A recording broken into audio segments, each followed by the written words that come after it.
Chega de depender de bancos para suas transações com criptomoedas. Chegou a CryptoBRL. Link na descrição. No vídeo anterior, nós conhecemos a primeira criptomoeda que deu certo. Um projeto criado em 2008 por Satoshi Nakamoto que prometia trazer uma revolução do dinheiro. Mas afinal de contas, o que faz o Bitcoin ser tão confiável e ter tanto valor nos dias de hoje?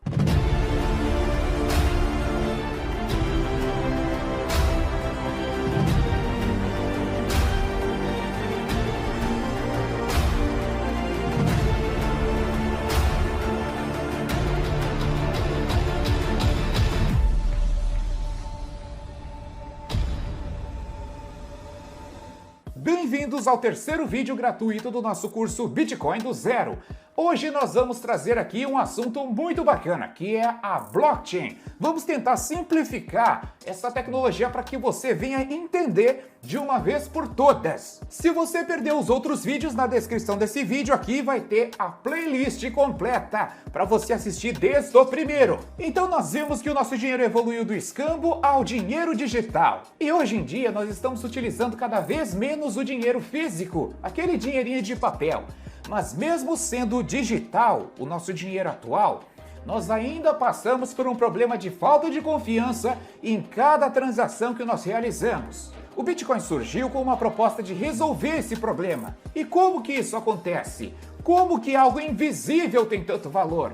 E também como que nós vamos confiar em uma invenção de um anônimo de internet? Ao criar o Bitcoin, Satoshi Nakamoto não tinha a ideia de que ele se tornaria o que é hoje. É claro que aparentemente ele era um visionário, uma pessoa que acreditava fortemente ter encontrado uma solução aí para esse problema de falta de confiança no nosso dinheiro. Porque essa era uma das preocupações dos cypherpunks da época, que davam um grande valor à privacidade. Mas o que faz o Bitcoin ser tão confiável hoje é a rede por trás dele, a tecnologia que nós chamamos de blockchain. A tecnologia blockchain nada mais é que um livro-razão público ou livro contábil, que faz o registro de uma transação de criptomoeda. A mais popular delas é o Bitcoin, de forma que esse registro seja confiável e imutável. Cada criptomoeda possui a sua própria rede, ou seja, a sua própria blockchain, com exceção de alguns tokens. Não sabe o que é token? Não se preocupe, porque nós vamos ver esse assunto nos próximos vídeos. No geral, as blockchains são transparentes, com exceção de alguns projetos focados aí na privacidade. Mas na maioria das criptomoedas, ela funciona com transparência e imutabilidade. O que é imutabilidade? A blockchain, ela é imutável. Nada do que é colocado, do que é registrado lá, nada pode ser adicionado, acrescentado ou até mesmo retirado. As informações, uma vez colocadas na blockchain, elas não podem ser alteradas. A blockchain registra informações como a quantia de bitcoins transacionadas, quem enviou, quem recebeu, quando essa transação foi feita, em qual lugar do livro ela está registrada. Isso mostra que a transparência é uma das principais qualidades da blockchain. Em um sistema centralizado, as informações elas são armazenadas e distribuídas em poucos pontos ou até mesmo em um único ponto, e não existe transparência. Já em um sistema descentralizado, existem diversos pontos criando, armazenando, recebendo ou transmitindo as informações. E esses pontos da rede são o que nós chamamos de nodes ou nós da rede. E existem diferentes tipos de nodes. Tem full nodes, super nodes e nodes de mineração. A rede blockchain armazena essas informações, esse conjunto de transações em bloco, carimbando cada bloco com o registro de tempo e data. A cada período de tempo é formado um novo bloco de transações que se liga ao bloco anterior. Esses blocos, eles são dependentes uns dos outros, por isso o nome blockchain, ou cadeia de blocos. E isso torna a tecnologia perfeita para o registro de informações que necessitam de confiança, como por exemplo, o registro das transações de Bitcoin e outras criptomoedas. Todas as informações que são adicionadas nessa rede jamais podem ser mudadas, porque essa rede está em constante atualização. Para atacar essa rede e ter algum êxito mudando informações ou até mesmo roubar criptomoedas, precisaria de um esforço computacional gigantesco e seria necessário ter 51% de toda a rede. E é uma tarefa humanamente impossível, principalmente para redes muito sólidas como a do Bitcoin. Até hoje, em uma ilha do Pacífico chamada IAP, existe um sistema monetário muito sólido. A moeda é tão sólida quanto a rocha, porque realmente se tratam de rochas. Há mais de 1500 anos, os iapeses usam grandes discos de pedra para a compra de canoas, licenças para casamento, indenizações e outros.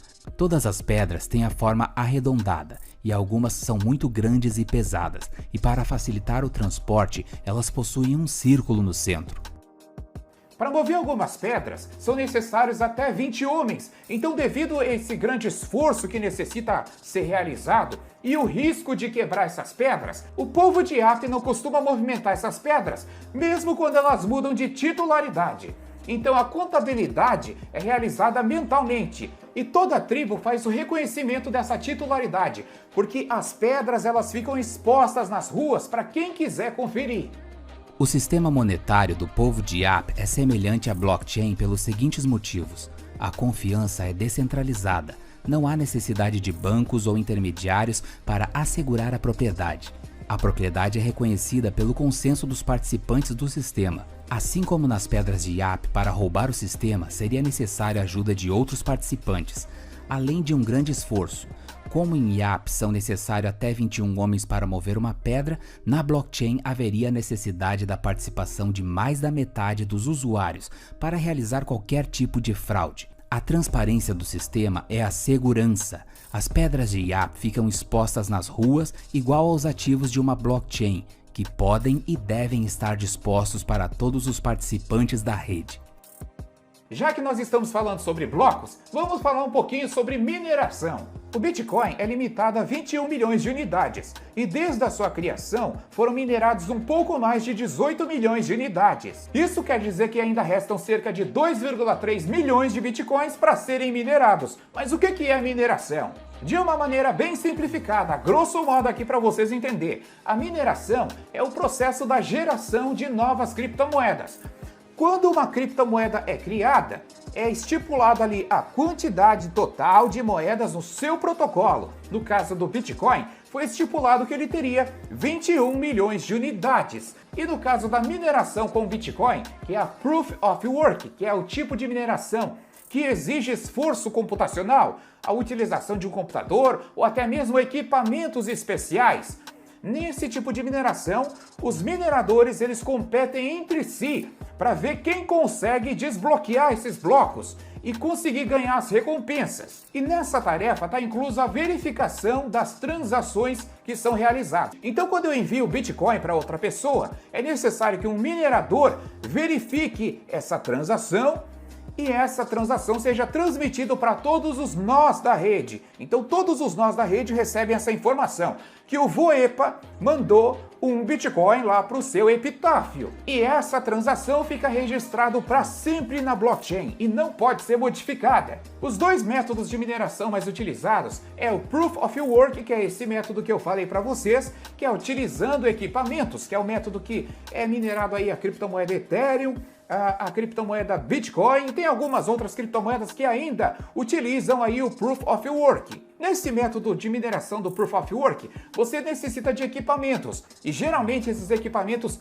não são baratos e consomem muita energia elétrica. E por isso que aqui no Brasil a mineração de Bitcoin não é rentável. Algumas outras criptomoedas ainda é. Se eu não me engano, o Ethereum ainda está rentável fazer a sua mineração via Proof of Work, mas está para surgir aí a Ethereum 2.0, que vai ter aí o Proof of Work e também vai ter o outro método de mineração mais utilizado, que nós chamamos de Proof of Stake. As principais novas criptomoedas do mercado estão todas utilizando esse protocolo do Proof of Stake. No Proof of Stake, o seu poder de mineração está na quantidade de moedas que você possui. Nesse modo de mineração, você não precisa deixar computador ligado, você não precisa gastar energia elétrica, você só precisa colocar as suas criptomoedas na carteira oficial dela e fazer aí uma delegação para alguma pool de mineração. Se você quiser aprender sobre a mineração Proof of Stake, nós temos vários vídeos aqui no nosso canal, fazendo o Proof of Stake da ADA Cardano, da Zilliqa, tem várias outras criptomoedas, onde eu ensino passo a passo de como você deve fazer o stake. Agora, dando a minha opinião sincera aqui para vocês, eu não gosto da mineração Proof of Work. Eu acredito que esse método de mineração, ele causa de certa forma uma centralização, porque apenas um pequeno grupo ou pessoas que possuem dinheiro conseguem fazer a mineração dessas criptomoedas. Já no Proof of Stake, qualquer pessoa com uma pequena quantidade de criptomoeda já pode se tornar um nó dessa rede, como no caso do projeto Cardano, onde a pessoa que baixar a carteira da Daedalus já se torna um nó dessa rede, e isso ajuda muito na descentralização do projeto. Agora deixa eu falar para vocês a respeito do lastro do Bitcoin. Tem muitas pessoas que dizem que o Bitcoin não possui lastro.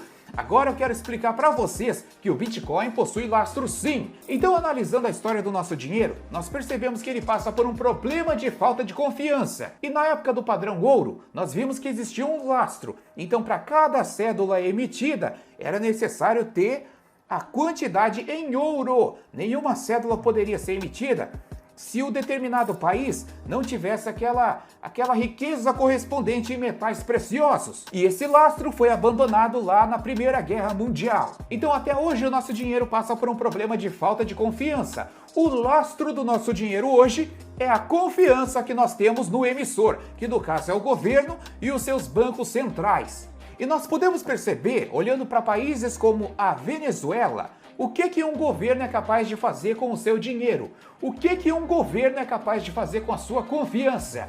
Então, meus amigos, eu digo para vocês que o Bitcoin tem lastro sim. E o seu lastro é a sua tecnologia, que traz de volta a confiança que nós perdemos na moeda estatal. Mas nós podemos utilizar a blockchain para outras finalidades, além do registro de transações financeiras com criptomoedas. É o que nós vamos ver no próximo vídeo.